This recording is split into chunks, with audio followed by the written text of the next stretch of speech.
तुलसी मगन भैली हरि गुण गाय के। तुलसी मगन भैली हरि गुण गाय के।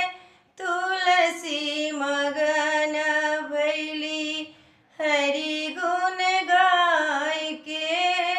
तुलसी मगन भैली कौन चले पैया पैया चोटिया बचाई के।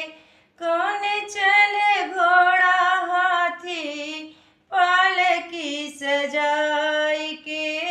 तुलसी मगन भैली हरि गुण गाय के। तुलसी मगन भैली साधु चले पैया पैया चोटिया बचाई के। साधु चले पैया पैया चोटिया बचाई के। राम चले घोड़ा हाथी पालकी सजाई के। तुलसी मगन भैली हरि गुण गाय के। तुलसी मगन भैली कौन खाए लड्डू पेड़ा बर्फी सजाई के। कौन खाए लड्डू पेड़ा बर्फी सजाई के। कौन खाए बासी टुकड़ा दिल से लगाई के।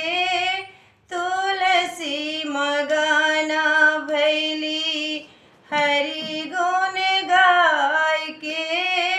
तुलसी मगन भैली हरि गुण गाय के।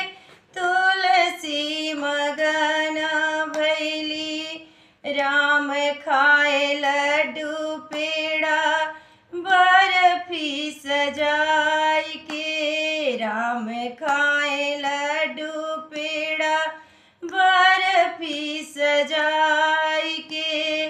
साधु खाए बासी टुकड़ा हृदय लगाई के। तुलसी मगन भैली हरि गुण गाय के। तुलसी मगन भैली कौन सोवे सूत की पलका तकिया लगाई के। कौन सोवे सूत के पलका तकिया लगा